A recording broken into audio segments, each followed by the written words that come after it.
നാളല്ല, വർഷങ്ങൾക്ക് ശേഷമാണ് ഞാൻ എൻ്റെ സ്വന്തം യൂണിറ്റിൽ പ്രഭാഷണം നടത്തുന്നത്. കുറേ ആയി. അങ്ങനെ ഇന്ന് ഈ മാസം ഒരു അവസരം ഗുരുദേവൻ എനിക്ക് തന്നിരിക്കുകയാണ്. കഴിഞ്ഞ മാസം ചെയ്യാന്നൊക്കെ പറഞ്ഞു, പക്ഷെ അവസാനമായപ്പോൾ ഡ്യൂട്ടി അങ്ങനെ അഡ്ജസ്റ്റ് ചെയ്യാൻ പറ്റും. ഇന്ന് ദിവസം ഗുരുദേവൻ എനിക്കൊരു ഓപ്പർച്യൂണിറ്റി തന്നു. ആരംഭിക്കാം. ഓൾറെഡി ലേറ്റ് ആയെന്ന് എനിക്കറിയാം. തുടങ്ങാം. ഓ ഗുരു ബ്രഹ്മ ഗുരുർവിഷ്ണു ഗുരുദേവോ മഹേശ്വര ഗുരു സാക്ഷാത് പരബ്രഹ്മ തസ്മൈ ശ്രീ ഗുരവേ നമഃ. ഞാനിവിടെ നേരത്തെ പ്രഭാഷണം ചെയ്തപ്പോൾ ഞാൻ പറഞ്ഞിട്ടുണ്ട്, ഗുരുദേവനെ നമ്മൾ പല പല പേരുകളിലായിട്ടാണ് അറിയുന്നത് അല്ലെ. നവോത്ഥാന നായകൻ, പിന്നെ കവി, തത്വചിന്തകൻ, അദ്വൈത വേദാന്തി എന്ന പല പല പേരുകളിലൂടെയാണ് നമ്മൾ അറിയുന്നത്. ഗുരു സത്യം പറഞ്ഞാൽ 1856 ആ കാലഘട്ടത്താണ് ഗുരുദേവൻ ജനിക്കുന്നത്. അതായത് 18ാം നൂറ്റാണ്ടിന്റെ ഒരു മധ്യ ആ സമയത്ത് ജനിച്ച അദ്ദേഹം പിന്നീട് പ്രവർത്തിച്ച് എന്താ പറയാ, നാട്ടിൽ നടമാടിയിരുന്ന ജാതി വിവേചനത്തിൽ നിന്നും മനം നൊന്ത് അതിനെയൊക്കെ പൊളിച്ചെടുക്കാൻ വേണ്ടി അദ്ദേഹം ആദ്യം ആ കാലഘട്ടത്തിൽ ഒറ്റയ്ക്ക് തുനിഞ്ഞിറങ്ങുകയാണ്. മതം ഏതായാലും മനുഷ്യൻ നന്നായാൽ മതി എന്ന് ഉറക്കെ ഉദ്ഘോഷിച്ചുകൊണ്ട് കേരളത്തിന്റെ തെക്ക് വടക്ക് സഞ്ചരിച്ച് ചെയ്ത പ്രവർത്തനങ്ങളും പരിവർത്തനങ്ങളും അത്രത്തോളം ഒക്കെ ആയിരുന്നു. എന്ന് വെച്ചാൽ കേരളത്തിന്റെ സാമൂഹിക ചരിത്രത്തിലുള്ള ആ മുഖച്ഛായ തന്നെ മാറ്റാൻ കഴിവ് ഉള്ളിടത്തോളം പോലെയായിരുന്നു അദ്ദേഹത്തിന്റെ പരിവർത്തനങ്ങളും പ്രവർത്തനങ്ങളും. ഒരു കൂട്ടം അടിച്ചമർത്തപ്പെട്ട ഒരു കൂട്ടം സമുദായത്തെ അദ്ദേഹം കൈ പിടിച്ചുയർത്തി മുഖ്യധാരയിലേക്ക് കൊണ്ടുവരികയും പിന്നീട് അവർക്ക് അദ്ദേഹത്തിന്റെ സഹാനുഭൂതി കലർന്നൊരു ആശ്രയം നൽകുകയും ഉണ്ടായി. അദ്ദേഹത്തിന്റെ കവനഹസ്തത്തിൽ അദ്ദേഹം എഴുതി ജാതി വിവേചനത്തിൽ നിന്നും ഐക്യത്തിൽ നിന്നും ഒക്കെ പോരാടുകയുണ്ടായി. ഇപ്പൊ ഞാൻ ഗുരുദേവനെ കുറിച്ച് ശരിക്കും ഇത്രയും ഡിസ്ക്രിപ്ഷൻ കൊടുത്തപ്പം ഗുരുദേവന്റെ ഓരോ കാര്യങ്ങൾ ഞാൻ കവർ ചെയ്തു. അതിൽ നവോത്ഥാന നായകനായി, തത്വചിന്തകനായി, അതിൽ കവിയായി, അല്ലെ, എല്ലാമായി. ഇതിനു മുൻപേ ഞാൻ ഇവിടെ പറഞ്ഞതുപോലെ ആത്മോപദേശ ശതകം, ഗുരു എഴുതിയ ആത്മോപദേശ ശതകത്തിലെ 44ാമത്തെ ശ്ലോകമാണ് പലമതസാരവും ഏകമെന്നും ഉലകിലൊരാളയിൽ അന്ധരെന്ന പോലെ പലവിധ യുക്തി പറഞ്ഞു പാമരന്മാരെന്ന്. എന്ന് പറഞ്ഞാൽ അന്ധന്മാർ, ഒരു അന്ധനായ ഒരാളെ, ഒരു ആനയെ വർണ്ണിക്കാൻ പറയുവാണെങ്കിൽ അദ്ദേഹം അവര് തൊട്ടുകൊണ്ടേ പറയത്തുള്ളൂ അല്ലെ. കാരണം ആനയെ കണ്ടിട്ടില്ല അന്ധന്മാർ. അപ്പം ആനയെ തൊടുന്ന ആൾക്കാർ എങ്ങനെയൊക്കെ പറയും? കാല് കിട്ടുന്നവർ പറയും തൂണുപോലെയാണ് എന്ന് പറയും. ചെവി കിട്ടുന്നവർ പറയും മുറം പോലെയാണെന്ന് പറയും. ഇല്ലെങ്കിൽ അതിന്റെ ഉടലിന്റെ ഭാഗം കിട്ടുന്നവരാണെങ്കിൽ പറയും പാറ പോലെയാണെന്ന് പറയും. അപ്പം അങ്ങനെ ഉലകിൽ അന്ധർ പല പല രീതികളിൽ വർണ്ണിക്കുന്നത് പോലെ നമുക്ക് ഗുരുദേവനെ അറിയാത്തത് കൊണ്ടാണ് നമ്മൾ പല പല രീതിയിൽ ഗുരുദേവനെ വർണ്ണിക്കുന്നത്. കാരണം ശരിക്കും നമുക്കറിയില്ല ഗുരുദേവൻ ആരാണ്.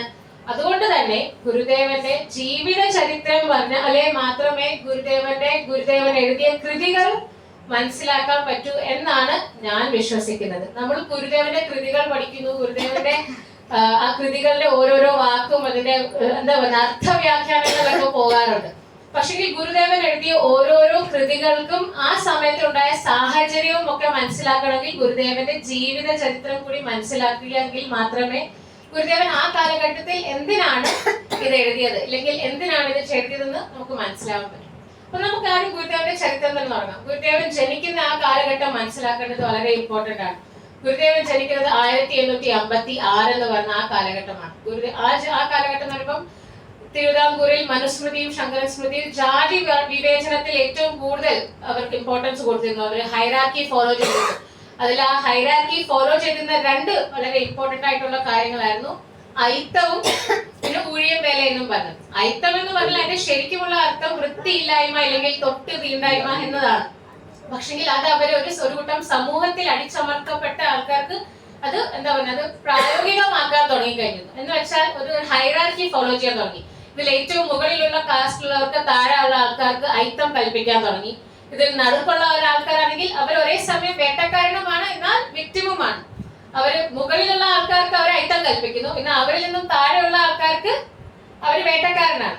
അതിൽ ഏറ്റവും താഴെയുള്ള സമൂഹത്തിൽ പെടുന്ന ആൾക്കാരായിരുന്നു ഈഴവർ, പുലയർ, ചണ്ടാളന്മാര്, നാടന്മാർ, ഇവരൊക്കെ എന്ന് പറയുന്നത്. അതിൽ ആ കൂട്ടത്തിൽ അങ്ങനെ ഒരു സമുദായത്തിൽ മറ്റേ ഒരു മിഡിൽ ക്ലാസ് ഫാമിലിയിലാണ് ഗുരുദേവൻ ജനിക്കുന്നത്. ഗുരുദേവൻ നാടനാശാന നാണിയമ്മയ്ക്ക് ജനിക്കുന്ന 4ാമത്തെ ഏറ്റവും ഇളയ പുത്രനാണ് അദ്ദേഹം. അദ്ദേഹത്തിന് നാരായണൻ എന്ന് പേരിടുകയും പിന്നീട് സ്നേഹം കൊണ്ട് അദ്ദേഹത്തെ നാണു എന്നാണ് അവിടെ വിളിക്കാൻ തുടങ്ങിയത്. അങ്ങനെ ഗുരുദേവന്റെ ചരണമുണ്ടായി. ഗുരുദേവൻ ഒരു ബാല്യകാലത്തിൽ തന്നെ ഗുരുദേവൻ ഈ ജാതി വിവേചനത്തിനെ എതിർത്തതായിട്ട് ഗുരുദേവന്റെ ജീവിത ചരിത്രം എഴുതിയ പലരും അവരവരുടെ ബുക്കുകളിൽ എഴുതിയിട്ടുണ്ട്. അതിൽ ഏറ്റവും ഇമ്പോർട്ടന്റ് ഒരു ഡോക്ടർ ടി ഭാസ്കരൻ എഴുതിയ ഒരു ഗുരുദേവന്റെ ജീവിത ചരിത്രം എഴുതിയതെടുത്ത് അദ്ദേഹം ഉദാഹരണം ചെയ്ത ഒരു സംഭവം അല്ലെങ്കിൽ ഒരു ചരിത്ര സംഭവം പറയുന്നത്, ഗുരു വളരെ ചെറുതായിരുന്ന ഒരു കാലഘട്ടത്തിൽ അദ്ദേഹത്തിന്റെ വീടിന്റെ സമീപം കളിച്ചുകൊണ്ട് വരുന്ന സമയത്ത് അവിടെ ഒരു പുലയന്റെ വീടിനെ ചാലയെന്നാണ് പറഞ്ഞത്, വീടെന്നല്ല പറയുന്നത്. ഓക്കെ, കാരണം ഓല മേഞ്ഞ് ചാണകം മേഞ്ഞ വീടുകളൊക്കെ ആയതുകൊണ്ട് അതിനെ അങ്ങനെയാണ് ചാലയെന്നാണ് പറയുന്നത്. ആ പുലയച്ചാലയിൽ ഒരു കഞ്ഞിയുടെ അടുപ്പ് ഇങ്ങനെ കഞ്ഞി തൂകി വാർക്കുന്നത് പോലെ അദ്ദേഹം കാണുകയുണ്ടായി. ഇത് കണ്ട് അദ്ദേഹം ഓടിച്ചെന്ന് ആ കഞ്ഞി കലമെടുത്ത് താഴെ മാറ്റി വെച്ചു.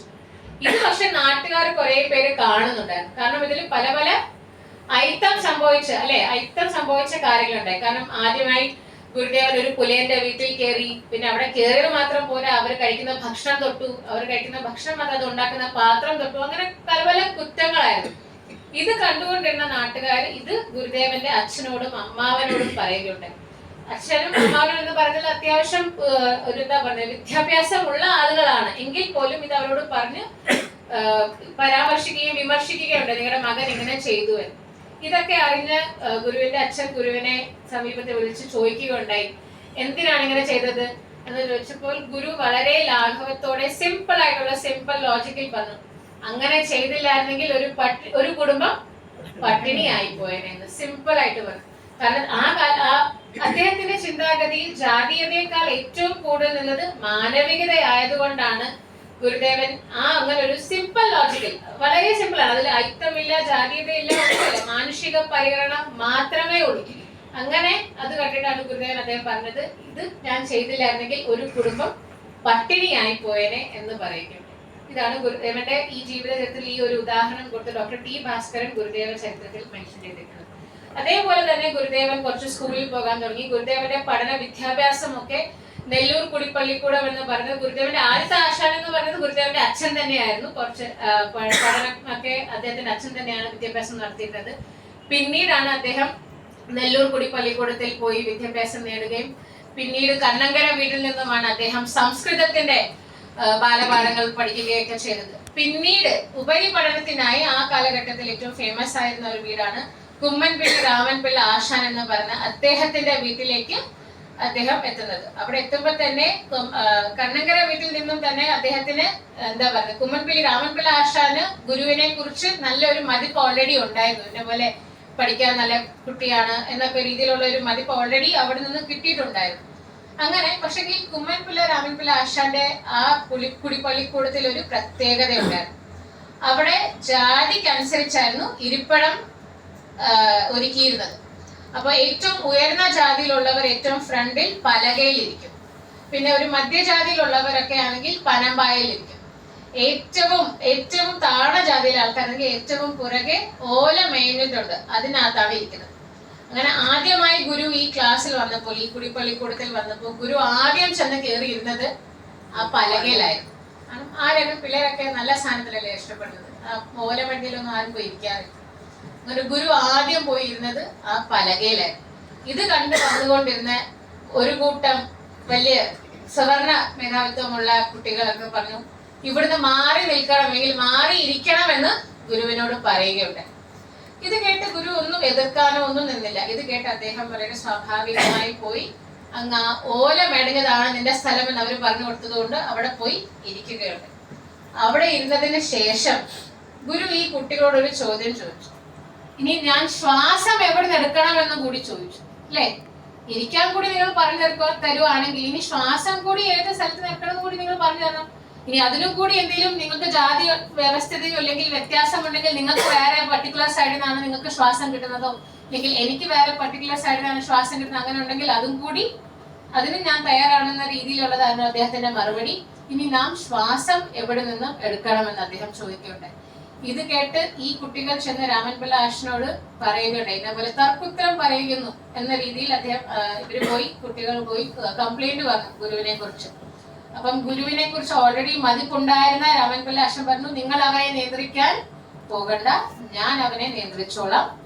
അവൻ എവിടെ വേണമെങ്കിലും അവൻ ഇഷ്ടമുള്ള ഇടത്ത് അവൻ ഇരുന്നോട്ടെ എന്ന് രാമൻ പിള്ളാശൻ പറയുന്നുണ്ട്. ഇതും ഗുരുദേവന്റെ ജീവചരിത്രത്തിൽ, ഗുരു വൈഖരി എന്ന് പറഞ്ഞ ജീവചരിത്രത്തിൽ ടി ഭാസ്കരൻ സാർ എഴുതിയ ഒരു ചെറിയ ജീവചരിത്രത്തിന്റെ ആ ബാല്യകാലത്തുള്ള ഒരു ഉദാഹരണമായിരുന്നു. അങ്ങനെ ബാല്യകാലം കഴിഞ്ഞു, പഠനം കഴിഞ്ഞു വന്നതിന് ശേഷവും അദ്ദേഹം സ്വന്തം വീടിന്റെ കിഴക്കേ വശത്ത് ഒരു ചെറിയ കുടിപ്പള്ളിക്കൂടം തുടങ്ങി അവിടെ താണ ജാതിയിലുള്ള കുട്ടികൾക്ക് വിദ്യാഭ്യാസം പറഞ്ഞു കൊടുക്കാൻ തുടങ്ങി. അവിടെ അദ്ദേഹത്തിന്റെ വീട്ടിൽ വരാൻ പറ്റാത്ത കുട്ടികളുണ്ടെങ്കിൽ അവരവരുടെ വീട്ടിൽ ചെന്ന് പോലും വിദ്യാഭ്യാസം പറഞ്ഞു കൊടുക്കാൻ തുടങ്ങി. ഇത് അദ്ദേഹത്തിന്റെ അച്ഛനും അമ്മയ്ക്കും ബാക്കിയുള്ള വീട്ടുകാർക്ക് ഇഷ്ടമല്ലെങ്കിൽ പോലും അത് കുട്ടികൾ അത്രയ്ക്കും വക വെച്ചിട്ടില്ല. കാരണം അദ്ദേഹത്തിന് അതൊന്നും വലിയ പ്രശ്നമല്ലായിരുന്നു. അങ്ങനെ ഇതൊക്കെ കഴിഞ്ഞു അദ്ദേഹം ഒരു അവധൂതനെ പോലെ സന്യാസി എന്ന ഈ ഒരു പഠനകാലവും ഈ കാലമൊക്കെ കഴിഞ്ഞാണ് അദ്ദേഹം ആ സന്യാസി എന്നൊരു ത്വരയിലേക്ക് അദ്ദേഹം എത്തിച്ചേർന്നത്. സത്യം പറഞ്ഞാൽ ആ ഒരു കാലഘട്ടത്തിലുള്ള ആ ഒരു ട്രാൻസിഷൻ, ഗുരുദേവന്റെ ആ യൗവനവും പിന്നെ ഈ സന്യാസിയിലേക്കുള്ള ആ ഒരു നടന്ന് ചെന്ന് എത്തിയ ആ ഒരു ടേണിംഗ് പോയിന്റിന്റെ സത്യം പറഞ്ഞാൽ ജീവിത ചരിത്രത്തിൽ പോലും നമുക്ക് രേഖകളില്ല. പിന്നീട് ഗുരുദേവൻ അദ്ദേഹത്തിന്റെ ശിഷ്യന്മാരോടും ഒക്കെ പറയുന്ന ഓരോരോ സംഭവങ്ങളും ഒക്കെയാണ് ജീവചരിത്രക്കാരൊക്കെ അത് എന്താ പറയാ കവർ എടുത്ത് അത് അവരവരുടെ ബുക്കിൽ അവരുടെ പുസ്തകത്തിൽ എഴുതി അത് പ്രസിദ്ധീകരിച്ചിരിക്കുന്നത്. അല്ലാതെ ശരിക്കും പറഞ്ഞാൽ അതിനെക്കുറിച്ചുള്ള രേഖകൾ ശരിക്കും ഇല്ല ആ ഒരു കാലഘട്ടത്തിൽ. അങ്ങനെ ഉള്ള ഒരു പുസ്തകമാണ് ശ്രീനാരായണ ഗുരു അരുളുകൾ ഫലിതങ്ങൾ സംഭാഷണങ്ങൾ എന്ന് പറഞ്ഞൊരു പുസ്തകമുണ്ട്. പ്രൊഫസർ ടി വേലായുധൻ എഴുതിയ പുസ്തകം. ആ പുസ്തകത്തിലാണ് ഗുരുദേവന്റെ ഇതുപോലെ ഈ അവധൂതനെ പോലെ സഞ്ചരിച്ചുകൊണ്ടിരുന്ന കാലം. അവധൂതനെ പോലെ അദ്ദേഹം സഞ്ചരിച്ചത് എന്തിനായിരുന്നു? ആ നാട്ടിലുള്ള ആളുകളുടെ ദുഃഖവും വിഷമങ്ങളും ഒക്കെ മനസ്സിലാക്കാൻ, ഓരോരോ ആളുകളുടെ ജീവിത സാഹചര്യം മനസ്സിലാക്കാൻ വേണ്ടി അന്ന് അദ്ദേഹം നടന്നിരുന്ന ആ പ്രയാണത്തിലൂടെയാണ് ഇതൊക്കെ ഗുരുദേവൻ ആ മാറ്റം ഉണ്ടായത്, ആ സന്യാസി ത്വരയിലേക്ക് എത്തുന്നത്. അപ്പൊ ആ ഒരു കാലഘട്ടത്തിൽ അദ്ദേഹത്തിന്റെ ഒരു ചെറിയൊരു സംഭാഷണം എന്ന് പറഞ്ഞ സംഭാഷണം അല്ല, ഒരു സംഭവ ചരിത്രം വീണ്ടും എന്ന് പറയുന്നത്, അദ്ദേഹത്തിന് ഇതുപോലെ നടന്നുകൊണ്ടിരിക്കുമ്പോൾ രാത്രിയല്ല ഒരു മധ്യരാത്രി 2 മണിക്ക് അദ്ദേഹത്തിന് വിശക്കാൻ തുടങ്ങി. വിശക്കുന്ന അദ്ദേഹത്തിന് എങ്ങും ചോറോ ഭക്ഷണമോ ഒന്നും കിട്ടുന്നില്ല ആ സമയത്ത്. അങ്ങനെ നിൽക്കുമ്പോൾ ഒരു വീടിന്റെ ഒരു എന്താ പറയുക, നമ്മുടെ കന്നുംകൂടുണ്ട്, അതായത് പശുക്കളെയൊക്കെ വെക്കുന്ന സ്ഥലം, കന്നുംകൂട്, എരുത്തിൽ എന്ന് പറയും ചിലയിടത്തൊക്കെ. അങ്ങനെ ആ കന്നുംകൂട്ടിൽ അവർക്ക് വെച്ചിരുന്ന ഒരു കലക്കി വെച്ചിരുന്ന കുറെ ഭക്ഷണമല്ല, കാടിവെള്ളം അരിമണിയൊക്കെ ഉണ്ടായിരുന്നു. അതിൽ അദ്ദേഹം കൈവാരി എടുത്ത് അദ്ദേഹത്തിന്റെ തോർത്തുമുണ്ടിൽ പിഴിഞ്ഞെടുത്ത് ആ അരിമണികൾ ഭക്ഷിച്ചിട്ടുണ്ട്. ഭക്ഷിച്ച ആ ഭക്ഷണത്തിന് വളരെയധികം സ്വാദും ഉണ്ടായിരുന്നു എന്ന് ഗുരുദേവനെ തന്നെ ഉദ്ധരിച്ചുകൊണ്ട് ഗുരുദേവന്റെ ഈ പുസ്തകത്തിൽ പ്രൊഫസർ ടി വേലായുധൻ മാഷ് എഴുതിയിട്ടുണ്ട്. അങ്ങനെ ഈ ഒരു കാലഘട്ടവും കഴിഞ്ഞ് ഇതുപോലെ അവധൂതനെ പോലെ സഞ്ചരിച്ചുകൊണ്ടിരുന്ന ആ കാലഘട്ടത്താണ് അദ്ദേഹം ചട്ടമ്പി സ്വാമികൾ എന്ന് പറയുന്നത്. നമ്മുടെ കേരള ചരിത്ര സാമൂഹിക ചരിത്രത്തിൽ തന്നെ വളരെ ഫേമസ് ആയ പേരാണ് ചട്ടമ്പി സ്വാമികൾ. അദ്ദേഹത്തെ ഈ കാലഘട്ടത്തിലാണ് അദ്ദേഹം പരിചയപ്പെടുന്നതും അദ്ദേഹത്തിന്റെയും കൂടി ഒരു സൗഹൃദ സംഭാഷണവും ഒക്കെ കൂടിയാണ് അദ്ദേഹത്തിന്റെ ആ സന്യാസി ത്വരയെ കുറച്ചുകൂടെ ഒരു ഉന്തും കൂടി, തള്ളിന്റെ കൂടെ ഒരു ഉന്ത് എന്ന് വേണമെങ്കിൽ പറയുന്ന രീതിയിൽ ഉണ്ടായത് ഗുരുവിനെ ഈ ഒരു സംഭാഷണത്തിലൂടെ. അങ്ങനെ ആ കാലഘട്ടത്തിൽ ഗുരു നാണു ആശാനായി മാറി. പിന്നീട് ഗുരുദേവന്റെ സ്വന്തം സതീർത്ഥനായിരുന്ന വെളുത്തേരി എന്ന് പറഞ്ഞ ആളാണ് ഗുരുവിനെ ആദ്യമായി നാരായണ ഗുരു എന്ന് പറഞ്ഞ് സംബോധന ചെയ്തത് തന്നെ ആദ്യമായിട്ട്. അങ്ങനെ സംബോധന ചെയ്ത ഗുരു പിന്നീട് നേരെ ഈ സന്യാസിത്വന്റെ ഒരു ത്വര മൊത്തത്തിൽ ഉള്ളിൽ കയറി അദ്ദേഹം ആദ്യമായി ചെന്നെത്തിയത് ഈ എന്താ പറയുന്നത്, ആ കാലഘട്ടത്തിൽ അദ്ദേഹത്തിന് യോഗിവര്യം പഠിപ്പിച്ചത് തൈക്കാട്ടയ്യ സ്വാമിയാണ്. അദ്ദേഹത്തെ ആ കാലഘട്ടത്തിൽ തിരുവിതാംകൂറിലെ അവിടുത്തെ എന്താ പറയാ കണക്ക് മാഷായിരുന്നു അദ്ദേഹം. ആ തൈക്കാട്ടയ്യ സ്വാമിയാണ് അദ്ദേഹത്തെ യോഗി വിദ്യകളൊക്കെ പഠിപ്പിച്ചത്. ഈ യോഗി വിദ്യ പഠിപ്പിച്ച അദ്ദേഹം നേരെ ചെല്ലുന്നത് നമ്മളൊക്കെ പോയ സ്ഥലമാണ് ഇവിടെ ഇരിക്കുന്ന എല്ലാവരും പോയിട്ടുണ്ടല്ലോ. ഇനിയിപ്പോ ഞാൻ അതിനെ കുറിച്ച് എക്സ്പ്ലെയിൻ ചെയ്യേണ്ട വലിയ കാര്യമില്ല. എങ്ങനെയാണ് പോകാത്ത ആൾക്കാർക്ക് പറയാം, ഒരു വലിയ മല കേറി അമാനുഷികമായ ആളുകൾക്ക് മാത്രമേ ആ ചെറിയൊരു പിള്ളത്തടം ഗുഹ എന്ന് പറയുന്ന ആ ഗുഹയ്ക്കകത്ത് ഇത്രയും നാൾ തപസ് ചെയ്യാൻ മാത്രം പറ്റുന്നത് അമാനുഷികമായ കഴിവ് മാത്രമാണ്. അവിടെ ചെറിയൊരു ഗുഹ, നേരെ നിൽക്കാൻ പോലും പറ്റത്തില്ല, നേരെ നിന്നാൽ നമ്മുടെ തലയിരിക്കും, അത്രയ്ക്കും ചെറിയൊരു ഗുഹയിൽ മണൽ ദർബയിൽ അദ്ദേഹം ചമ്മണം പറഞ്ഞ് ഇരുന്ന് അവിടെ ആകെ എരന്ന് കേൾക്കാവുന്നത് അവിടെ കടൽ തീരമായതുകൊണ്ട് ആ കടലെരമ്പിന്റെ ശബ്ദം മാത്രം കേട്ട് അദ്ദേഹം അവിടെ തപസ് ചെയ്യുകയുണ്ടായി. അവിടെ വന്ന വന്യമൃഗങ്ങളും ഇതൊന്നും അദ്ദേഹം അറിഞ്ഞിട്ടേയില്ല. മഴയും വെയിലും കാറ്റും മഴയും ഒന്നും, ഈ കാലാവസ്ഥകൾ മാറുന്നത് പോലും അദ്ദേഹം അറിയാതെയാണ് അദ്ദേഹം അവിടെ നിന്ന് തപസ് ചെയ്തത്. ഈ തപസ്സിലൂടെയാണ് അദ്ദേഹത്തിന്റെ ഗ്രന്ഥകാരിയെയും ഈ യോഗി വര്യനെയും ഒക്കെ അദ്ദേഹം ആ കാലഘട്ടത്താണ് വളർത്തിയെടുത്തതാണ് പ്രൊഫസർ സി ഗണേശൻ ഗുരുദേവനെ ചരിത്രം എഴുതിയ പുസ്തകത്തിൽ പറയുന്നത്. അങ്ങനെ ഈ കാലഘട്ടത്തിൽ മരുത്വാമലയിൽ നിന്നും അതൊക്കെ ഈ സന്യാസി വരെയും യോഗി വരെയും ഒക്കെ ആയി ഗ്രന്ഥകാരിയും ഒക്കെ അദ്ദേഹം വളർത്തിയെടുത്തുകൊണ്ട് പിന്നീടും അദ്ദേഹം നേരെ വീണ്ടും തിരിച്ച് കേരളത്തിലേക്ക് വരികയുണ്ട്. കേരളത്തിൽ വീണ്ടും വന്ന അദ്ദേഹം പിന്നീട് വീണ്ടും ഇതുപോലെ ഒരു മലയും കാടും നിറഞ്ഞൊരു സ്ഥലത്തേക്കാണ് പോയത്. അരുവിപ്പുറം. അതെ, അരുവിപ്പുറമായിരുന്നു അത്. അവിടെ നെയ്യാർ പുഴയുടെ ഒരു കളഹാരവും ആ പുഴയും ആ കടലും ആ കാടിന്റെ നടുക്കാണ് അദ്ദേഹം പിന്നീട് തപസ് ചെയ്തത്. പക്ഷെ ഈ കാലഘട്ടത്തിലൊക്കെ ഗുരുദേവനെ അലട്ടിക്കൊണ്ടിരുന്ന പല കൂട്ടം കാര്യങ്ങൾ ഉണ്ടായിരുന്നു. അത് തന്നെയായിരുന്നു നാടിൽ നടമാടിയിരുന്ന ജാതി വിവേചനത്തിൽ, ബ്രാഹ്മണ മേധാവിത്വത്തിൽ നിന്നും എത്രത്തോളം രൂക്ഷമാണ് താഴെയുള്ള ജാതികൾക്കുള്ള പണിഷ്മെന്റും കാര്യങ്ങളും അവരോടുള്ള വ്യവഹാരങ്ങൾ പോലും. കാരണം എല്ലാത്തിനും അസ്വാതന്ത്ര്യത. നടക്കാൻ പറ്റത്തില്ല, ഉടുക്കാൻ പറ്റത്തില്ല, ഒപ്പുവാങ്ങാൻ പറ്റില്ല, വിദ്യാഭ്യാസമില്ല, ആരാധിക്കാൻ സ്വാതന്ത്ര്യമില്ല. ഇതിനൊന്നും സ്വാതന്ത്ര്യമില്ലാത്ത ഇതുപോലെ ഒരു അസ്വാതന്ത്ര്യത്തിന്റെ ഒരു രാവണൻ കോട്ടയിൽ അകപ്പെട്ടു പോയ ഒരു കൂട്ടം സമൂഹത്തെ അല്ലെങ്കിൽ ഒരു സമുദായത്തെ എങ്ങനെ രക്ഷിക്കാം എന്ന ചിന്ത മാത്രമായിരുന്നു ഗുരുദേവനെ ആ കാലഘട്ടത്തിൽ അലട്ടിക്കൊണ്ടിരുന്നത്. അങ്ങനെ ഗുരുദേവൻ വിചാരിച്ചു, കാരണം ഏറ്റവും അടിച്ചമർത്തപ്പെട്ട ഒരു പാർശ്വവൽക്കരിക്കപ്പെട്ട ഒരു കൂട്ടം ആളുകൾക്ക് ഏറ്റവും ആദ്യം വേണ്ടത് ആരാധന സ്വാതന്ത്ര്യമാണെന്ന് ഗുരുദേവൻ ആ കാരണം ഇത്രയും അസ്വാതന്ത്ര്യം ഇല്ലാത്ത ആൾക്കാർക്ക് ഏറ്റവും ആദ്യം വേണ്ടത് ബേസിക് ഇതാണെന്ന് ഗുരുദേവൻ തിരിച്ചറിയുകയും അപ്പം ആ സ്വാതന്ത്ര്യമാണ് ആദ്യം ഇവർക്ക് ആക്കി കൊടുക്കേണ്ടത് എന്ന് ഗുരുദേവൻ മനസ്സിലാക്കി.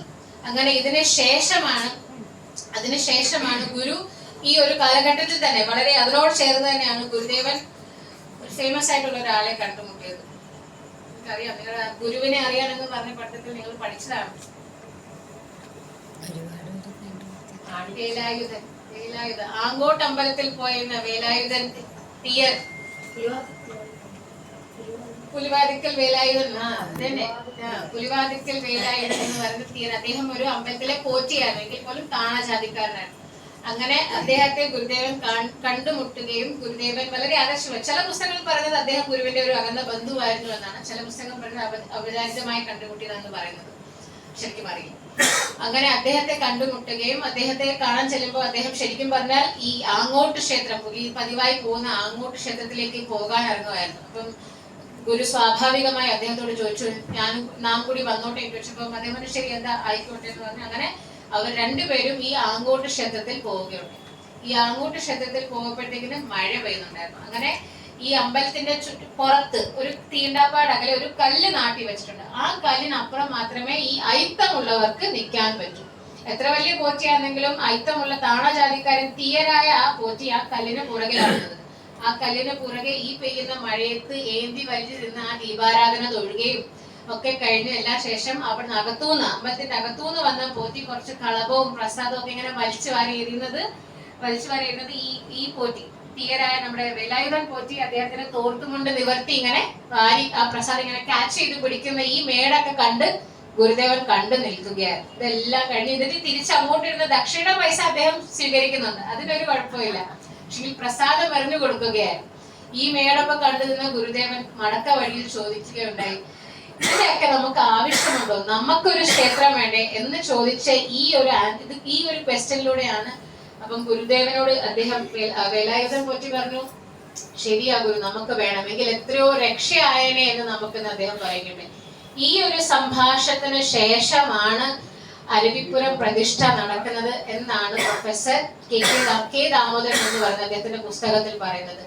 പിന്നീടുള്ള ചരിത്രം നമുക്ക് എല്ലാവർക്കും അറിയാം. 1888 ശിവരാത്രി ദിനത്തിൽ ആ ദിവസം അദ്ദേഹം രാത്രി തപസ് ചെയ്യുകയും പിന്നീട് ശങ്കരൻകുഴിയിൽ നിന്നും ഇറങ്ങിച്ചെന്ന് ശിവലിംഗത്തിന്റെ ആകാരമുള്ള ഒരു കല്ല് എടുത്തുകൊണ്ട് വരികയും എടുത്തുകൊണ്ട് വന്ന് നിന്നതിന് ശേഷവും അദ്ദേഹം അതുകൊണ്ട് പ്രാർത്ഥിച്ച് അദ്ദേഹത്തിന്റെ കണ്ണീരുകൊണ്ട് അഭിഷേകം ചെയ്ത് അവിടെ പ്രതിഷ്ഠിച്ചിട്ടുണ്ട്. സാധാരണ ക്ഷേത്രങ്ങളിൽ എല്ലാ 12 കൊല്ലം കഴിയുമ്പോഴും പുനഃപ്രതിഷ്ഠ നടത്താറുണ്ട്. അരുവിപ്പുറം ക്ഷേത്രത്തിൽ മാത്രം പുനഃപ്രതിഷ്ഠ ചെയ്തിട്ടില്ല. കാരണം അവിടെ അവർ വിശ്വസിക്കുന്നത് അഷ്ടബന്ധനങ്ങൾ കൊണ്ടല്ല ഈ പ്രതിഷ്ഠ ഇവിടെ നടത്തിയിരിക്കുന്നത്, ഇതിവിടെ സ്ഥാപിച്ചിരിക്കുന്നതും. ഇത് ഇവിടെ നടത്തിയിരിക്കുന്നത് ഗുരുദേവന്റെ കണ്ണീര് കൊണ്ടാണെന്നുള്ള വിശ്വാസമുള്ളത് കൊണ്ടാണ് പുനഃപ്രതിഷ്ഠ എന്ന് പറയുന്നത് അരുവിപ്പുറം ക്ഷേത്രത്തിൽ നമ്മൾ ചെയ്യാത്തത്. അങ്ങനെ ആ കാലഘട്ടത്തിൽ 1888 ഗുരുദേവൻ ചെയ്ത ചരിത്ര സംഭവമായ ഈ ഒരു വളരെ സിമ്പിളായ ഒരു ആരാധന സ്വാതന്ത്ര്യം നേടിക്കൊടുക്കൽ മാത്രമായിരുന്നു ഈ ഒരു ചരിത്ര സംഭവം. അങ്ങനെ അതിലൂടെ ഗുരുദേവന്റെ ഈ ഒരു പ്രതിഷ്ഠയൊക്കെ ഇതിലൂടെ ഈ സവർണ മേധാവിത്വം ഒക്കെ ഉള്ള ആൾക്കാർക്കൊക്കെ ഭയങ്കരമായി ക്രോധമായിരുന്നു, ഭയങ്കര ദേഷ്യമായിരുന്നു. ഇങ്ങനെ ഒരു താണജാതിക്കാരൻ ഇതുപോലെ ശിവനെ പ്രതിഷ്ഠിക്കാൻ സാധിച്ചു വരുന്നത്. അങ്ങനെ ഗുരുദേവനോട് സംസാരിക്കാൻ വന്നവരോടൊക്കെ ഗുരുദേവൻ പറഞ്ഞു, നാം നമ്മുടെ ശിവനെയാണ് പ്രതിഷ്ഠിച്ചതെന്ന് പറയുകയുണ്ടായി. അപ്പം ഈ കേൾക്കുന്ന സവർണ ജാതിക്കാർക്ക് എതിർക്കാനും പറ്റത്തില്ല, കാരണം താണജാതിയാണെങ്കിൽ അതൊരു ശിവനല്ലേ, അതുകൊണ്ട് ശിവനെ എതിർക്കാൻ പറ്റത്തില്ലല്ലോ. അങ്ങനെ ഒരു അവസ്ഥയിലായിരുന്നു സവർണ മേധാവിത്വം ആ കാലഘട്ടം. അങ്ങനെ അന്ന് അവിടെ മാനവികതയുടെ ഏറ്റവും മഹത്തായ വാക്കുകൾ ഗുരു അവിടെ മലയാള ഭാഷയിൽ എഴുതി വെച്ചു. എന്താണ്? ജാതിഭേദം മതദ്വേഷം ഏതുമില്ലാതെ സർവരും സോദരത്വേന വാഴുന്ന മാതൃകാ സ്ഥാനമാണിത്. ഓക്കെ, അങ്ങനെ ശ്രീനാരായണ ഗുരുദേവൻ മലയാള ഭാഷയിൽ ഇത് അവിടെ എഴുതി വെക്കുകയുണ്ടായി. അങ്ങനെ പിന്നീട് കുറെ കാലങ്ങൾക്ക് ശേഷമാണ് 1923 അദ്ദേഹം വീണ്ടും നമ്മൾ ആ ക്ഷേത്രത്തിൽ, എനിക്കൊന്ന് ഏറെക്കുറെ നമ്മുടെ ട്രിപ്പിന് പോയ ആൾക്കാരൊക്കെ നമ്മൾ പോയിട്ടുള്ള ഒരു ക്ഷേത്രമാണ് കാളഖണ്ഡേശ്വര ക്ഷേത്രം, മുരുക്കുമ്പുഴ കാളഖണ്ഡേശ്വര ക്ഷേത്രം. അവിടെ എന്ത് പ്രതിഷ്ഠയാണ്? സത്യം ധർമ്മം ദയാശാന്തി. ഓം സത്യം ധർമ്മം ദയാശാന്തി എന്ന് പറയുന്നത്. സത്യം പറഞ്ഞാൽ അവിടെ 1923 ഗുരുദേവൻ അവിടെ പോകുമ്പോൾ, അതിന് ആ കാലഘട്ടത്തിന് മുന്നേ ഒക്കെ അവിടെ ഒരു എന്താ പറയുക കാളിയാണ് അവിടെ ആരാധിച്ചുകൊണ്ടിരുന്നത്. അവിടെ ബലിയും ഒക്കെ നടക്കുന്നുണ്ടായിരുന്നു ആ കാലഘട്ടത്തിൽ. അപ്പം ഇതിനെയൊക്കെ മാറ്റി അവിടെ ഒരു ശിവലിംഗം പ്രതിഷ്ഠ നടത്തണം എന്ന് പറഞ്ഞാണ് അവിടുത്തെ ഭാരവാഹികൾ ശരിക്കും പറഞ്ഞാൽ ഗുരുദേവനെ കാണാൻ വരുന്നത്. അങ്ങനെ ഗുരുദേവനെ കാണാൻ വരുന്നു. ഗുരുദേവൻ ശരിക്കും പറഞ്ഞാൽ ശിവലിംഗം പ്രതിഷ്ഠ ചെയ്യാനാണ് അവിടെ പോകുന്നത് പോലും. പിന്നീടാണ് അവിടെ പോയതിന് ശേഷമാണ് ഗുരുദേവൻ മനസ്സിലാക്കിയതല്ല, ഈ ഒരു സമൂഹത്തിലുള്ള ആളുകൾക്ക് ശിവലിംഗമല്ല പ്രതിഷ്ഠ ചെയ്യേണ്ടത്. കാരണം അവിടെ അത്രത്തോളം വഴക്കും വക്കാണോ കുനിഷ്ടും കുന്നായ്മയും ഒക്കെ കണ്ട ഗുരുദേവൻ മനസ്സിലാക്കി ഇവിടെ ശിവലിംഗത്തിന്റെ പ്രതിഷ്ഠയ്ക്കല്ല പ്രസക്തി എന്ന് ഗുരുദേവൻ മനസ്സിലാക്കി. അങ്ങനെ ഒരിക്കലും ഇല്ലാത്ത ഗുരുദേവൻ ഒരു ശിലാഫലകത്തിൽ നടുക്ക് ഓംകാരം എഴുതി, ഓം നടുക്കെഴുതി സത്യം ധർമ്മം ദയാ ശാന്തി എന്ന് പറഞ്ഞൊരു ശിലാഫലകമാണ് അദ്ദേഹം അവിടെ പ്രതിഷ്ഠ നടത്തിയത്. അതുപോലെ തന്നെ വേറിട്ടൊരു പ്രതിഷ്ഠയായിരുന്നു പിന്നീട് നടന്നത് 1927 നടന്നത് ആലപ്പുഴ അർദ്ധനാരീശ്വര ക്ഷേത്രത്തിലുള്ള അർദ്ധനാരീശ്വര ക്ഷേത്രത്തിലുള്ളത് 1927 ചരിത്ര സംഭവമായ വ്യത്യാസമായ പ്രതിഷ്ഠ. കാരണം അവിടെ പ്രതിഷ്ഠ നടത്തിയിരിക്കുന്നത് കണ്ണാടിയാണ്. ഇതുപോലെ തന്നെ ഗുരുദേവനെ അവിടെ പണിക്ക വീട്ടിൽ പത്മനാഭ പിള്ള എന്ന് പറയുന്ന അദ്ദേഹം ഗുരുദേവനെ വന്ന് സമീപിച്ചത് അവിടെയും ഒരു ശിവലിംഗ പ്രതിഷ്ഠ നടത്തണം എന്ന് പറഞ്ഞുകൊണ്ടായിരുന്നു. പക്ഷെ ആലോചിക്കേണ്ട കാര്യം 1927 എന്ന് പറയുമ്പോഴത്തേന് ഗുരുദേവൻ ഓൾമോസ്റ്റ് സമാധിയോട് അടുത്തിരുന്നു. 1928 ഗുരുദേവൻ അതിന് മുന്നേ തന്നെ, കാലങ്ങൾക്ക് മുന്നേ തന്നെ പറഞ്ഞു, ഇനി നമുക്ക് വിദ്യാലയങ്ങളും വ്യവസായങ്ങളുമാണ് വേണ്ടത്, ഇനി നമുക്ക് അമ്പലങ്ങൾ ക്ഷേത്രങ്ങളല്ല വേണ്ടതെന്ന് ഓൾറെഡി പറഞ്ഞു കഴിഞ്ഞ ഇത്രയും വർഷങ്ങൾക്ക് ശേഷമായിരുന്നു ഈ ഒരു സംഭവം നടക്കുന്നത്. പക്ഷെ എങ്കിൽ പോലും ഗുരുദേവന് മുൻപിൽ യാചിച്ചോ അല്ലെങ്കിൽ അഭ്യർത്ഥിച്ചോ വരുന്നവരോട് ഗുരുദേവൻ ഒരിക്കലും ഇല്ലാന്നോ ഇല്ല പറ്റില്ല എന്നൊന്നും പറയത്തില്ലായിരുന്നു. അതുകൊണ്ട് തന്നെ ആ അഭ്യർത്ഥന മാനിച്ച് അദ്ദേഹം അവിടെ ആ സ്ഥലത്തിൽ പോവുകയും അവിടെ പോയതിനു ശേഷമാണ് ഗുരുദേവന് മനസ്സിലാക്കുന്നത് അവിടെ ഓൾറെഡി 2 ചേരിയായി വഴക്കാണ്. ഒരു കൂട്ടം ആളുകൾ പറയുന്നത് അവിടെ ശിവലിംഗ പ്രതിഷ്ഠ നടത്തണമെന്നാണ്, എങ്കിൽ ഒരു കൂട്ടം ആളുകൾ പറയുന്നത് ഇവിടെ ശിവലിംഗ പ്രതിഷ്ഠ അല്ല. ഈ ഒരു കൂട്ടം ആളുകൾ ശിവലിംഗ പ്രതിഷ്ഠ ചെയ്യണ്ട എന്ന് പറയുന്നത് KC കുട്ടൻ എന്ന് പറയുന്ന അദ്ദേഹത്തിന്റെ അനുഭാവികളായിരുന്നു. അദ്ദേഹത്തിന്റെ അനുഭാവികൾ പറയുന്നത് ഇവിടെ വിദ്യാലയമാണ് വേണ്ടത്, ഇവിടെ ക്ഷേത്രമല്ല വേണ്ടതെന്ന് പറയുന്നതിൽ രണ്ടിലും ലോജിക് ഉണ്ട് എന്ന് മനസ്സിലാക്കി ഗുരുദേവൻ എന്ത് ചെയ്യണമെന്ന ചിന്തയിൽ അദ്ദേഹം ഗോപാലനെ എറണാകുളത്ത് പറഞ്ഞു വിട്ടിട്ട് പറഞ്ഞു ഒരു കണ്ണാടി മേടിച്ചുകൊണ്ട് വരാൻ പറഞ്ഞു. കണ്ണാടി മേടിച്ചുകൊണ്ട് വന്നതിന് ശേഷം അദ്ദേഹം അതിന്റെ നടുക്കൊരു ഓം എഴുതി അദ്ദേഹം കണ്ണാടിയാണ് അവിടെ പ്രതിഷ്ഠിച്ചത്. അതുകൊണ്ട് വളരെ ഫേമസ് ആയിട്ട് നമ്മൾ കണ്ണാടി പ്രതിഷ്ഠ ശരിക്കും പറഞ്ഞാൽ ആ ക്ഷേത്രത്തിന്റെ പേര് അർദ്ധനാരീശ്വര ക്ഷേത്രം എന്നാണ് അതിന്റെ പേര്. അങ്ങനെ 1927 ഗുരുദേവൻ കണ്ണാടി പ്രതിഷ്ഠ നടത്തുന്നത്. നിങ്ങളൊന്ന് ആലോചിച്ചിട്ടുണ്ടോ?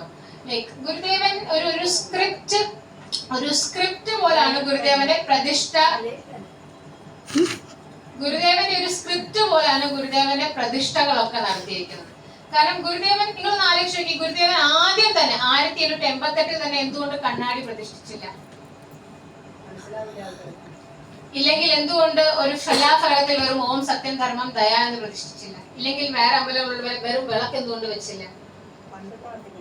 കാരണം ആ കാലഘട്ടത്തിൽ 1888 വരുന്ന ആ കാലഘട്ടത്തിൽ ഒരു ശിലാഫലകമോ അല്ലെങ്കിൽ ഒരു കണ്ണാടിയോ വെച്ചാൽ അതിനെ എന്ത് ചെയ്യണം അല്ലെങ്കിൽ എങ്ങനെ പ്രാർത്ഥിക്കണം എന്ന് പോലും അറിയാത്ത ഒരു കൂട്ടം ജനതയായിരുന്നു. അതിനുള്ള പക്വത ആ കൂട്ടത്തിലുള്ള ജനതയ്ക്ക് ഇല്ലായിരുന്നു എന്ന് മനസ്സിലാക്കിയത് കൊണ്ടാണ് പരമ്പരാഗതമായ ഒരു ശിവലിംഗത്തെ തന്നെ, അതും ഇങ്ങനെ ആർക്കെങ്കിലും കൊത്തി വരച്ചെടുക്കാനല്ല, ഗുരുദേവൻ തന്നെ ഒരു കല്ല്, അതിന്റെ ആകാരത്തിലുള്ള ഒരു കല്ലെടുത്ത് പ്രതിഷ്ഠ. അതുകൊണ്ടാണ് പരമ്പരാഗതമായ ശിവലിംഗ പ്രതിഷ്ഠയിൽ നിന്നും തുടങ്ങിയാണ് പിന്നെ ഓരോരോ കാലഘട്ടത്തിനനുസരിച്ചുള്ള പ്രതിഷ്ഠകളാണ് പിന്നീട് ഗുരുദേവൻ ചെയ്തിരിക്കുന്നത്. കാരണം ഓം സത്യം ധർമ്മം ആ സ്ഥലത്തിന് എന്താണ് ആവശ്യം എന്നനുസരിച്ചാണ് ഗുരുദേവൻ ഓം സത്യം ധർമ്മം ദയ എന്ന് പറഞ്ഞ് പ്രതിഷ്ഠിക്കുകയുണ്ടായി. പിന്നീട് പോയ സ്ഥലത്തും ശരിയാണ്, അവിടെ വിദ്യാഭ്യാസമാണ്. ഒരു കൂട്ടം ആളുകൾ വിദ്യാഭ്യാസത്തിന് വേണ്ടി വഴക്കൂടുമ്പോൾ അദ്ദേഹത്തിന് എങ്ങനെ സാധിക്കും അത് ചെയ്യാന്താന്ന് പറയാൻ? അതുകൊണ്ട് അദ്ദേഹം അവിടെ കണ്ണാടി പ്രതിഷ്ഠ ചെയ്തു. താൻ തന്നെ നോക്കി പ്രാർത്ഥിക്കുക, തന്റെ മനസ്സിലുള്ള ജ്യോതിയെ ദീപത്തിനെ ഒക്കെ നല്ലതിനെ മാത്രം പ്രാർത്ഥിക്കുക എന്ന ചിന്തയിലാണ് ഗുരുദേവൻ അന്ന് അതവിടെ പ്രതിഷ്ഠ ചെയ്തത്. അങ്ങനെയാണ് ഗുരുദേവൻ, ഞാൻ ഒത്തിരി ഇങ്ങി വന്നു, നമുക്ക് തിരിച്ചു കൊണ്ടി വരും, ഞാൻ ഇങ്ങനെ 1927 വന്നു, തിരിച്ചു കൊണ്ടി വരും. അങ്ങനെ ഗുരുദേവൻ പ്രതിഷ്ഠ ചെയ്ത ഓരോരോ കാര്യത്തിലും അതുപോലെ തന്നെ ഞാൻ പറഞ്ഞത് ഗുരുദേവൻ എഴുതിയ കൃതികൾക്ക് പോലും ഓരോരോ സാഹചര്യത്തിന്റെയും ഇല്ലെങ്കിൽ ആ നടന്ന ഘടനകളുടെ വളരെയധികം ഇൻഫ്ലുവൻസ് ഉണ്ടായിട്ടുണ്ട് ഓരോരോ കൃതികൾക്കും. അങ്ങനെ ഗുരുദേവന്റെ ചരിത്രം പറയുകയാണെങ്കിൽ ഗുരുദേവന്റെ ചരിത്രത്തിൽ മാറ്റി നിൽക്കാൻ പറ്റാത്ത 2-3 ആളുകളുണ്ട്. അതിലൊന്ന് കുമാരനാശാനാണ്, 2 ഡോക്ടർ പൽപ്പുവാണ്. ഇവരെയൊന്നും നമുക്ക് ഒരിക്കലും ഒഴിവാക്കി നിർത്താൻ പറ്റില്ല. ഡോക്ടർ പൽപ്പുവിന്റെ ചരിത്രം നിങ്ങൾക്കറിയാം. ഡോക്ടർ പൽപ്പുവും അദ്ദേഹത്തിന്റെ സഹോദരന്മാരും മെഡിക്കൽ ബിരുദം നേടിയ ആൾക്കാരാണ്. അദ്ദേഹത്തിന്റെ മെഡിക്കൽ എൻട്രൻസ് പരീക്ഷയ്ക്ക് തിരുവിതാംകൂർ അവിടുത്തെ മെഡിക്കൽ കോളേജിൽ എൻട്രൻസ് പരീക്ഷയ്ക്ക് നല്ല മാർക്കോടെ കിട്ടിയിട്ട് പോലും ആ കാലഘട്ടത്തിൽ ജോലിയല്ല, ആ കാലഘട്ടത്തിൽ സീറ്റ് കൊടുത്തില്ല. അതായത് അവിടെ പഠിക്കാനുള്ള സീറ്റ് കൊടുത്തില്ല. പിന്നീടാണ് അവർ മദ്രാസ് മെഡിക്കൽ കോളേജിൽ പോയത്. അവിടുന്ന് പഠിച്ചു വന്നതിന് ശേഷം അവിടെ ജോലി പോലും ചെയ്യാൻ സമ്മതിച്ചില്ല. കാരണം നിങ്ങളുടെ കുലത്തൊഴിൽ ചെത്താണ്, നിങ്ങൾക്ക് ഇവിടെ ജോലി ഇല്ല എന്ന് പറഞ്ഞുള്ള ഒരു റിജക്ഷൻ ലെറ്റർ ആണ് അദ്ദേഹത്തിന് ജോലിക്ക് അപ്ലൈ ചെയ്തപ്പോൾ കിട്ടിയത്. അങ്ങനെയായിരുന്നു ഗുരുദേവൻ. അപ്പം ഈ കാലഘട്ടത്തിൽ ഇവർക്ക് എങ്ങനെ ഇതിനെ പോരാടണമെന്ന് മനസ്സിലാവുന്നില്ലായിരുന്നു. അദ്ദേഹവും അദ്ദേഹത്തിന്റെ സഹോദരനും കൂടി ചേർന്ന് ആ കാലഘട്ടത്തിൽ ഈരവർ സംഘടിക്കണം എന്ന് പറഞ്ഞ് ലേഖനങ്ങളൊക്കെ എഴുതുകയായിരുന്നു. എങ്കിൽ പോലും അതിനൊന്നും ഒരു എന്താ പറയുക ഒരു ഫുൾ ഫോമായി ഫുൾ ഫ്ലെഡ്ജായി ഒന്നും നടക്കുന്നില്ലായിരുന്നു, ഒരു കാര്യമായിട്ടുള്ളൊരു കാര്യം നടക്കുന്നില്ലായിരുന്നു. അങ്ങനെ അദ്ദേഹത്തിന്റെ ഒക്കെ ഒരു യാത്രയാണ്, മൈസൂർ വെച്ചുള്ള ഒരു യാത്രയിലാണ് അദ്ദേഹം ആദ്യം സ്വാമി വിവേകാനന്ദനെ കണ്ടുമുട്ടുന്നത്. സ്വാമി വിവേകാനന്ദനെ കണ്ടുമുട്ടുന്ന ആ കാലഘട്ടത്തിൽ അദ്ദേഹത്തിന്റെ നിന്നും കിട്ടിയ ഒരു അഡ്വൈസ് ആണ്, ഒരു സംഘടനയ്ക്ക് ആത്മീയ ആചാര്യന്റെ നേതൃത്വം ഉണ്ടാവുന്നത് വളരെ നല്ലതാണ് എന്ന് പറഞ്ഞൊരു അഡ്വൈസ് കിട്ടിയതിനു ശേഷമാണ് പിന്നീടാണ് ഡോക്ടർ പൽപ്പു ശ്രീനാരായണ ഗുരുദേവനെ കാണാൻ വന്നത്. അങ്ങനെ ഗുരുദേവനെ കാണാൻ വന്ന അദ്ദേഹം ഗുരുദേവനോട് അദ്ദേഹത്തിന്റെ ഈ ദുരവസ്ഥ പറഞ്ഞ് മനസ്സിലാക്കി. എന്ന് വെച്ചാൽ ആദ്യം ഇങ്ങനെ ഇത്രയും വിദ്യാഭ്യാസം എല്ലാം ഉണ്ടായിട്ടും താണജാതി എന്നായതുകൊണ്ട് പഠിക്കാൻ സാധിക്കാത്തത് കൊണ്ടും പിന്നെ ജോലിക്ക് സാധിക്കാത്തത് കൊണ്ടും ഒക്കെ ഉള്ള ദുരവസ്ഥ അദ്ദേഹം പറഞ്ഞ് മനസ്സിലാക്കിയപ്പോൾ ഗുരുദേവൻ ഒരു കാര്യം മനസ്സിലായി. എന്താണ്? ഡോക്ടർ പൽപ്പുവിനെ പോലെയുള്ള ആളുകളെ സഹായിക്കുന്നത് ഇല്ലെങ്കിൽ അവർക്ക് തുണയായി നിൽക്കുന്നത് കാലഘട്ടത്തിന്റെയും കൂടി ആവശ്യമാണ്. കാരണം നാളെയും വിദ്യാഭ്യാസം വേണം. ആദ്യം ആരാധന സ്വാതന്ത്ര്യം നേടിയതുപോലെ വിദ്യാഭ്യാസത്തിനുമുള്ള സ്വാതന്ത്ര്യം നേടിക്കൊടുക്കണം എന്ന് ഗുരുദേവൻ മനസ്സിലാക്കി. അങ്ങനെയാണ് ഗുരുദേവൻ ഡോക്ടർ പൽപ്പുവിനെയും അദ്ദേഹത്തിന്റെ സഹോദരൻ വേലായുധനെയും ഒക്കെ സഹായിക്കാൻ തുനിഞ്ഞിറങ്ങുന്നത്. അങ്ങനെ ഈ ആ കാലഘട്ടത്തിൽ ഗുരുദേവന്റെ കൂടെ സന്തത സഹചാരി എന്ന നിലയിലാണ് ഡോക്ടർ പൽപ്പുവും ഡോക്ടർ കുമാരനാശാനും ഒക്കെ ആ കാലഘട്ടത്തിൽ ഉണ്ടായിരുന്നു. ഞാൻ പറഞ്ഞ പോലെ 1888 അവിടെ അരുവിപ്പുറം പ്രതിഷ്ഠ ചെയ്തെങ്കിൽ പോലും 1899 അവിടെ ഒരു മാവൂട്ട് യോഗം, അരുവിപ്പുറം മാവൂട്ട് യോഗം, അതൊരു ഭജന സംഘം പോലെ മാവൂട്ട് യോഗം എന്ന് പറയുന്ന ഒരു സംഘം അവിടെ രൂപീകരിച്ചിരുന്നു. അങ്ങനെ പിന്നീട് ഈ വാവൂട്ട് സംഘത്തിനെ അവര് അരുവിപ്പുറം ഈരവ സംഘടന എന്ന് പറഞ്ഞത് മാറ്റുകയുണ്ട്.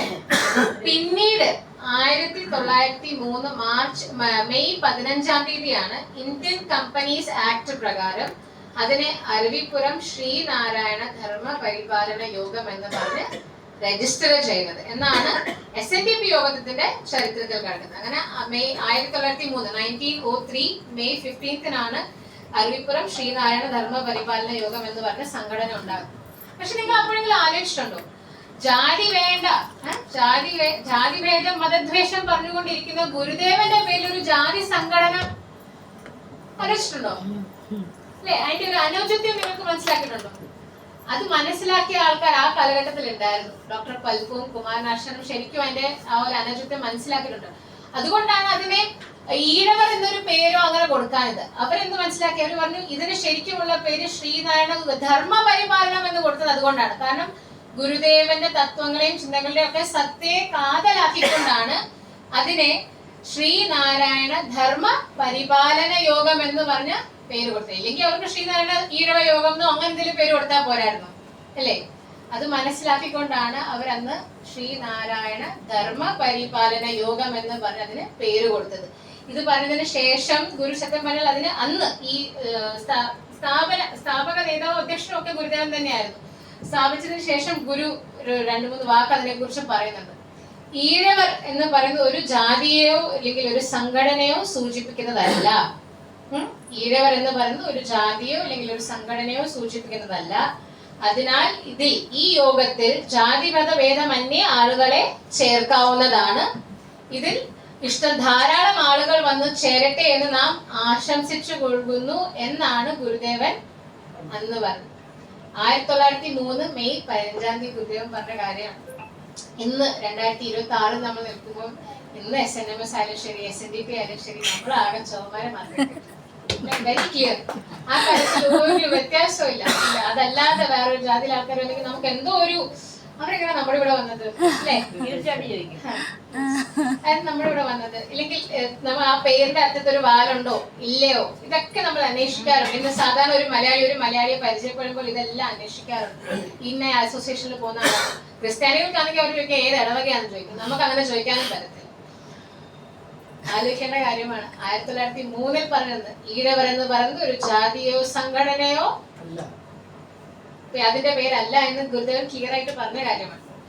അങ്ങനെ പിന്നീട് പോകെ ശ്രീനാരായണ ധർമ്മ പരിപാലന യോഗം 1 വർഷം കൂടി കഴിഞ്ഞപ്പോഴേക്കും പല പല കാര്യങ്ങളിലേക്ക് അവർ ഇടപെടാൻ തുടങ്ങി. സ്ത്രീ ശാക്തീകരണവും വ്യവസായവും കൃഷിയും ഒക്കെ അതിൽ എത്രത്തോളം ആളുകൾ വന്ന് ചേരാൻ തുടങ്ങി. ആ കാലഘട്ടത്തിൽ വന്ന് ചേർന്ന ആൾക്കാരാണ് എന്താ പറയുന്നത്, CV കുഞ്ഞിരാമൻ, അദ്ദേഹം, പിന്നെ മിതവാദി കൃഷ്ണനുണ്ണി, പിന്നെ ഗുരുദേവന് തന്നെ ശിഷ്യന്മാരായ ബോധാനന്ദ സ്വാമികൾ, ഇവരൊക്കെ അതിൽ വന്ന് ചേരുകയുണ്ട്. അങ്ങനെ 1 വർഷത്തോളം ഒക്കെ കഴിഞ്ഞപ്പോഴത്തേനും ഗുരു പോകുന്ന സ്ഥലത്തൊക്കെ കൃഷിയെ കുറിച്ച് സംസാരിക്കാൻ തുടങ്ങി, വ്യവസായത്തെ കുറിച്ച് സംസാരിക്കാൻ തുടങ്ങി. അപ്പോഴേക്കും ഗുരു പറഞ്ഞു കഴിഞ്ഞിരുന്നു ഇനി നമുക്ക് ക്ഷേത്രങ്ങളല്ല, വിദ്യാഭ്യാസം, വിദ്യാലയങ്ങളും വ്യവസായങ്ങളുമാണ് വേണ്ടത്. കാരണം ഗുരുവിന് മനസ്സിലായി ഇനി വ്യവസായം, സ്വയം തൊഴിൽ കണ്ടെത്തിയാലേ ഇനി നമ്മുടെ ആളുകൾക്ക് ഉന്നമനം ഉണ്ടാകൂ എന്ന് ഗുരു മനസ്സിലാക്കി. കാരണം ആ കാലഘട്ടത്തിൽ ഈ അടിച്ചമർത്തപ്പെട്ട ആളുകൾ ചെയ്തിരുന്ന ജോലി എന്തെന്നറിയും, ഊഴിയം വേല എന്ന് പറയുന്ന ഒരു തൊഴിൽ സമ്പ്രദായമായിരുന്നു. ഊഴിയം വേല എന്ന് പറയുന്നത് ആഹാരം മാത്രം കൊടുത്തു, പക്ഷെ പൈസ കൊടുക്കാതെ ഫ്രീ ആയിട്ട് ഇവര് ജോലി ചെയ്യണം. അതിനെയാണ് ഊഴിയം വേല എന്ന് പറയുന്നത്. ആ കാലഘട്ടത്തിലുള്ള ഈ സത്രം, പാലം, പിന്നെ അങ്ങനെയല്ല പൊതുവായിട്ടുള്ള എല്ലാ കാര്യങ്ങളും ഈ അടിച്ചമർത്തപ്പെട്ട ഈ ആളുകളെ കൊണ്ടാണ് ആ കാലത്തിലുള്ള സർക്കാർ അല്ലെങ്കിൽ ആ ഗവൺമെന്റ് ചെയ്തെടുത്തോണ്ടിരുന്നത്. അപ്പം ഇതിലൂടെ ഇവർക്കൊരു ഉന്നമനം ഉണ്ടാകില്ല എന്ന് മനസ്സിലാക്കിയ ഗുരു, അതുകൊണ്ടാണ് ഗുരു പറഞ്ഞത് ഇനി വ്യവസായങ്ങൾക്ക് അല്ലെങ്കിൽ കൃഷിക്ക് പ്രാധാന്യം കൊടുക്കണമെന്ന് ഗുരു പറയുകയുണ്ടായി. ഇതിൽ ഒരു അപമാനം ഇല്ലെങ്കിൽ ഗുരുദേവൻ ഒന്ന് മടിച്ചു നിന്നത് എന്താ പറയുക, അബ്കാരി വ്യവസായത്തെ കുറിച്ച് മാത്രമാണ്. അത് ഗുരുദേവൻ 3 വട്ടം അരുത് എന്ന് എടുത്തു പറഞ്ഞിട്ട്, മദ്യം ഉണ്ടാക്കരുത്, മദ്യം വിഷമാണ്, ഉണ്ടാക്കരുത്, കൊടുക്കരുത്, കുടിക്കരുത്, അരുത് എന്ന് 3 വട്ടം എടുത്തു പറഞ്ഞിട്ടുണ്ട്.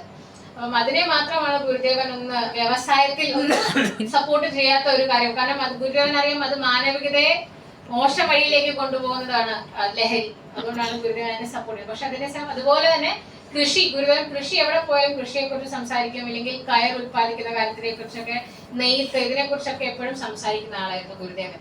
അങ്ങനെ ഈ കാലഘട്ടം വ്യവസായങ്ങളും ഒക്കെ കഴിഞ്ഞ് ഇതെല്ലാം കഴിഞ്ഞു പിന്നെയും ഗുരുദേവന്റെ ജീവിത ചരിത്രത്തിൽ വലിയ വലിയ സംഭവങ്ങൾ നടന്നതാണ്. അതിലൊരു സംഭവമാണ് 1924 സർവമത സമ്മേളനം നടത്തുകയുണ്ടായി. സർവമത സമ്മേളനം നടത്തുമ്പോൾ ഗുരുദേവൻ അദ്വൈതാശ്രമത്തിൽ നടത്തുമ്പോൾ ഏറ്റവും വലിയ ബാനർ എഴുതി വെച്ചെന്താണെന്ന് അറിയോ? അറിയാനും അറിയിക്കാനുമാണ്, അല്ലാതെ വാദിക്കാനും ജയിക്കാനുമല്ല. അത് അവിടെ വന്ന് ആ സമ്മേളനം കൂടുന്നവർക്കൊക്കെ ഓരോ ആൾക്കാർക്കും ഇതിന്റെ ബോധം ഉണ്ടാകണം. ഇന്ന ഒരു ബോധത്തിലൂടെയാണ് നിങ്ങൾ ഇവിടെ വന്ന് ഈ സമ്മേളനം കൂടും. കാരണം കാക്കയ്ക്കും പൊൻകുഞ്ഞ് എന്ന രീതിയിൽ നിങ്ങൾ ഓരോ മതക്കാരും വരികയാണെങ്കിൽ സംസാരിച്ച് തീർക്കാൻ പറ്റുന്ന വിഷയമല്ല എന്ന് ഗുരുവിന് നല്ല വ്യക്തമായിട്ട് അറിയാം. അതുകൊണ്ട് തന്നെ ഗുരുദേവൻ പറയുകയുണ്ടായി, വാദിക്കാനും ജയിക്കാനുമല്ല, അറിയാനും അറിയിക്കാനുമാണ്. ഈ ഒരു കാര്യത്തിലാണ് സത്യം പറഞ്ഞാൽ ഗുരുദേവൻ അദ്വൈത വേദാന്തി എന്ന് ശരിക്കും നമ്മൾ പറയുന്ന ആരാണ്? ശങ്കരാചാര്യരുടെ തത്വങ്ങളിൽ നിന്ന് മാറി നിൽക്കുന്നത് ഈ ഒരു കാര്യത്തിലാണ്. കാരണം ശങ്കരാചാര്യ പോകുന്നിടത്തൊക്കെ വഴക്കിട്ട് വാദിക്കാനും ജയിക്കാനും നിന്ന ആളായിരുന്നു. പക്ഷെ അതേസമയം ഗുരു അറിയാനും അറിയിക്കാനും മാത്രമേ ശ്രമിച്ചിട്ടുള്ളൂ. അങ്ങനെയാണ് ഏറ്റവും ആദ്യമായി സർവമത സമ്മേളനം ശ്രീനാരായണ ഗുരുദേവൻ 1924 നടത്തുന്നത്. പിന്നീട് പോകെ പക്ഷേ അതിന് മുന്നേ രവീന്ദ്രനാഥ് ടാഗോറും അദ്ദേഹത്തെ കാണാൻ വന്നിരുന്നു. 1922 നവംബർ 22 രവീന്ദ്രനാഥ് ടാഗോർ വരികയുണ്ടായി. അദ്ദേഹം പറഞ്ഞ കാര്യങ്ങൾ ഞാൻ കഴിഞ്ഞ ഏതോ ഒരു പ്രഭാഷണത്തിന് അവിടെ പറയുന്നുണ്ട്. അദ്ദേഹം എങ്ങനെയാണ് ഗുരുദേവനെ കണ്ട കാര്യം വർണ്ണിച്ചതെന്ന്. കാരണം അദ്ദേഹം പറയുകയുണ്ട്, അദ്ദേഹത്തിന്റെ കണ്ണുകൾ അനന്തതയിൽ നോക്കി നിൽക്കുന്ന കണ്ണുകൾക്ക് അത്രത്തോളം തേജസ്സാണ്, അദ്ദേഹത്തിന്റെ മുഖത്ത് അത്രത്തോളം വിടരുന്ന തേജസ്സാണ്. അദ്ദേഹത്തിന്റെ പോലെ ഒരു ഋഷിവര്യനെ അദ്ദേഹം ജീവിതത്തിൽ കണ്ടുമുട്ടിയിട്ടില്ല എന്നാണ് അദ്ദേഹം ആ കാലഘട്ടത്തിൽ പത്രപ്രവർത്തകർക്ക് കൊടുത്ത സ്റ്റേറ്റ്മെന്റ്. അങ്ങനെയാണ് ഗുരുദേവൻ സത്യം പറഞ്ഞാൽ ഒരു ലോകാന്തരങ്ങളിൽ പ്രസിദ്ധി ആർജിച്ചത് ഈ ഒരു എന്താ പറയുക സൗഹൃദ സംഭാഷണങ്ങളിലൂടെയൊക്കെയാണ്. അതിൽ രവീന്ദ്രനാഥ് ടാഗോർ ഉണ്ട്. പിന്നീട് വന്നതാണ് ഗാന്ധിജി, മഹാത്മാഗാന്ധിയോട് അവിടെ അദ്ദേഹം വന്നപ്പോൾ ശരിക്കും പറഞ്ഞാൽ ലാംഗ്വേജ് വലിയൊരു പ്രശ്നമായിരുന്നു. ഹിന്ദി സംസാരിക്കുമോ ഇല്ലെങ്കിൽ സംസ്കൃതമോ ഇല്ലെങ്കിൽ ഇംഗ്ലീഷോ എന്നൊക്കെ മലയാളമോ എന്നുള്ള വലിയ പ്രശ്നമായിരുന്നു. പക്ഷെ എങ്കിൽ പോലും തർജ്ജമ ചെയ്യാൻ ആ കാലഘട്ടത്തിൽ ആരൊക്കെയോ ഒക്കെ ഉണ്ടായിരുന്നു. അന്ന് സഹായത്തിൽ അദ്ദേഹം സംസാരിക്കുകയും ഉണ്ടായി. അതിലേറ്റവും ആദ്യം ചോദിച്ചത് ഗാന്ധിജി ആദ്യം ചോദിച്ച ചോദ്യം ഐത്തം എന്ന് പറയുന്നത് നമ്മുടെ ഏതെങ്കിലും ഗ്രന്ഥങ്ങളിൽ പറഞ്ഞിട്ടുണ്ടോ എന്ന് ചോദിക്കുകയാണ്. അതായത് ഇംഗ്ലീഷിൽ അതല്ല, ആ കാലഘട്ടത്തിലുള്ള പേപ്പർ കട്ടിങ് ഇംഗ്ലീഷിൽ വന്നേക്കുന്നത് is untouchability prescribed in any of our holy books എന്നാണ് ചോദിച്ചേക്കുന്നത്. അതിൽ അദ്ദേഹം ഇല്ല എന്ന മറുപടിയാണ് പറയുന്നത്. കാരണം നമ്മുടെ ഒരു ഗ്രന്ഥത്തിൽ, അതിപ്പോ മഹാഭാരത ആയിക്കോട്ടെ, രാമായണം അല്ലെങ്കിൽ ഏതൊരു ഹോളി ഗ്രന്ഥം, അത് ബൈബിൾ whatever ഏതെടുത്താലും അതിലെങ്ങും അൺടച്ചബിലിറ്റി അല്ലെങ്കിൽ ഐത്തം ഫോളോ ചെയ്യണം എന്ന് എങ്ങും പറഞ്ഞിട്ടില്ല. ഗുരുദേവൻ അതിന് ഗുരുദേവൻ ഉദാഹരണം പറഞ്ഞൊരു കാര്യം അറിയാം നിങ്ങൾക്ക്? എന്താണ്? പല മതങ്ങളും ഒരു മരത്തിലെ തന്നെ പല ഇലകളും ചില്ലകളെയും പോലെ മാത്രമാണ്.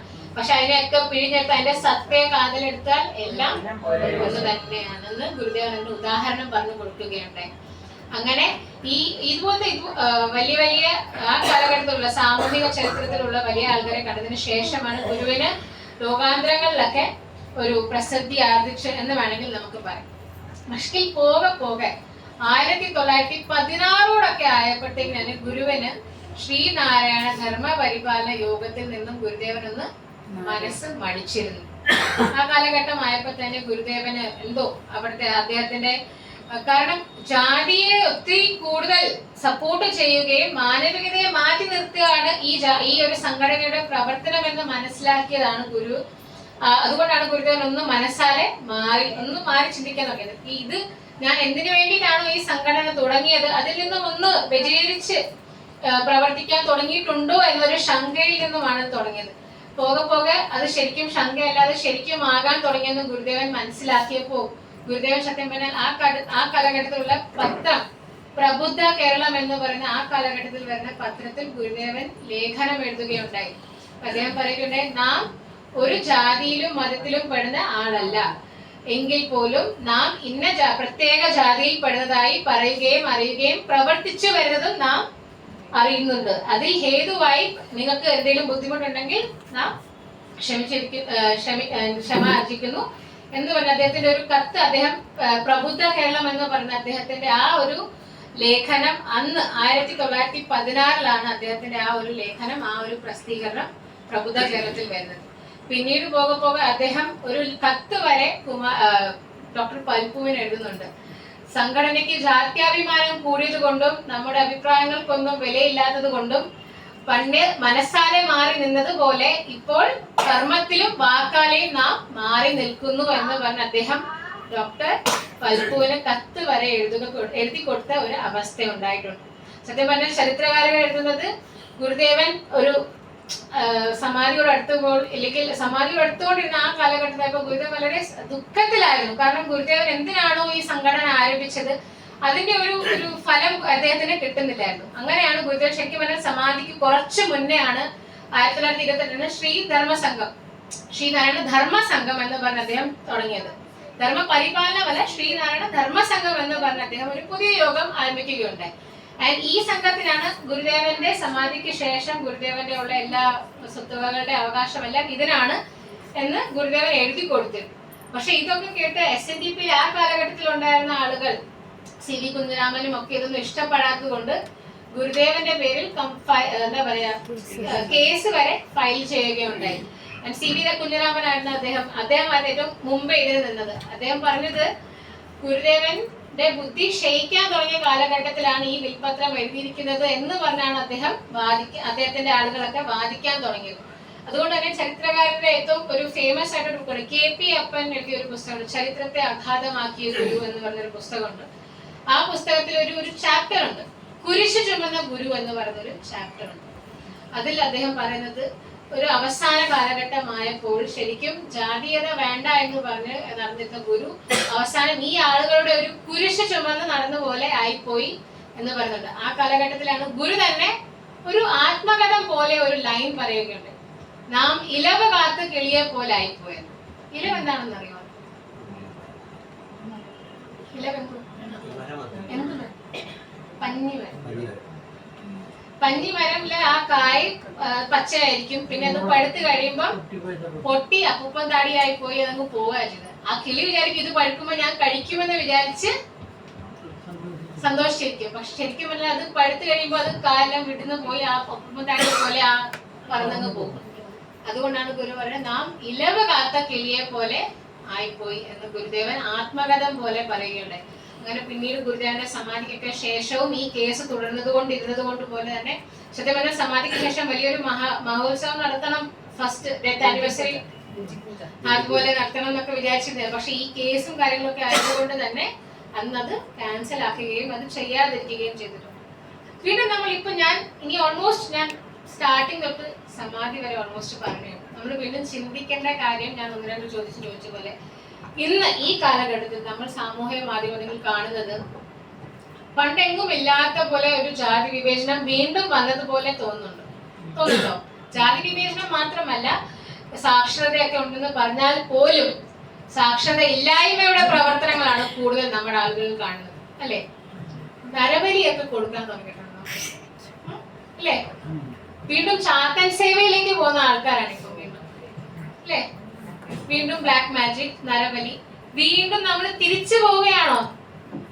അപ്പം ഗുരുദേവന്റെ കാര്യങ്ങളൊക്കെ പഠിക്കുന്ന നമുക്ക് ഒരല്പം ഇത് വേണ്ടേ? അപ്പം പറയാൻ വന്നെന്താണ്, ഗുരുദേവന് പല പല പേരുകൾ ഉണ്ടാകാം. എന്താണെങ്കിലും ഗുരുദേവൻ ചെയ്തു വെച്ച കാര്യങ്ങൾ, ഗുരുദേവൻ പ്രവർത്തിച്ച കാര്യങ്ങൾ, ഗുരുദേവൻ പ്രവർത്തനങ്ങൾ വരുത്തിയ കാര്യങ്ങൾ ഗുരുദേവൻ കൃതി വഴി നമ്മളോട് പറഞ്ഞിട്ടുണ്ടെങ്കിൽ, ഗുരുദേവന്റെ ചരിത്രത്തിലൂടെ നമ്മളോട് പറഞ്ഞിട്ടുണ്ടെങ്കിൽ, നമ്മുടെ ശ്രീനാരായണീയർ എന്ന് പറയുന്ന നമ്മൾ അതിന്റെ ഭാഗമാണെങ്കിൽ ഗുരുദേവൻ പറഞ്ഞ കാര്യങ്ങൾ അല്പമെങ്കിലും നമ്മുടെ ജീവിതത്തിൽ പ്രാവർത്തികമാക്കാൻ ശ്രമിക്കണം. അല്പമെങ്കിലും. അതിൽ ഏറ്റവും വലിയ ഗുരുദേവൻ തന്നെ ഏറ്റവും ആകെ രണ്ട് ലൈനുണ്ടെങ്കിൽ ഏറ്റവും വലിയ ലൈനാണ്, അവനവൻ ആത്മസുഖത്തിനായി ആചരിക്കുന്നവൻ അവനൊരു സുഖത്തിനായി വരണമെന്ന്. അതിൽ ആ ഒരു രണ്ട് വരി തന്നെ മാനവികതയുടെ ഒരു പ്രഖ്യാപനമാണത്. That is all. ബാക്കിയൊന്നുമില്ല. ഞാൻ ചെയ്യുന്നത് എനിക്ക് നല്ലത് വേണ്ടിയാണെങ്കിൽ അത് മറ്റുള്ളവർക്കും കൂടി ഉപകാരപ്പെടണം, അവർക്കും കൂടി നല്ലത് വരുത്തണം. അല്ലെങ്കിൽ ഞാൻ ചെയ്യുന്നത് എനിക്ക് മാത്രമല്ല, എന്നിട്ട് മറ്റവനെ എന്തെങ്കിലും കുഴിക്കൊണ്ട് ചാടിച്ചിട്ടല്ല ചെയ്യുന്നത്. ഇതൊരു മോറൽ ഓഫ് ദ സ്റ്റോറി ആയിട്ട് കാണുകയും ഇവിടെ നിന്ന് പോകുമ്പോൾ ഗുരുദേവന്റെ ഈ നിങ്ങൾ ശ്രീനാരായണീയർ എന്ന പേരിൽ നിങ്ങൾ ജീവിക്കുകയാണെങ്കിൽ അല്പമെങ്കിലും ചെറിയൊരു മാറ്റം സ്വന്തം ജീവിതത്തിൽ വരുത്താനും പ്രാവർത്തികമാക്കാനും ശ്രമിക്കുക. ഇന്ന് ഇവിടുന്ന് പോകുമ്പോൾ ഗുരുദേവന്റെ അനുഗ്രഹവും മഹാപ്രസാദവും ഒക്കെ കഴിച്ചു പോകുന്ന കൂട്ടത്തിൽ ഇതും കൂടി ഒരു മോറൽ ഓഫ് ദ സ്റ്റോറിയും കൂടി കൊണ്ടുപോകാൻ ശ്രമിക്കുക. ഞാൻ എന്റെ വാക്കുകൾ നിർത്തുന്നു.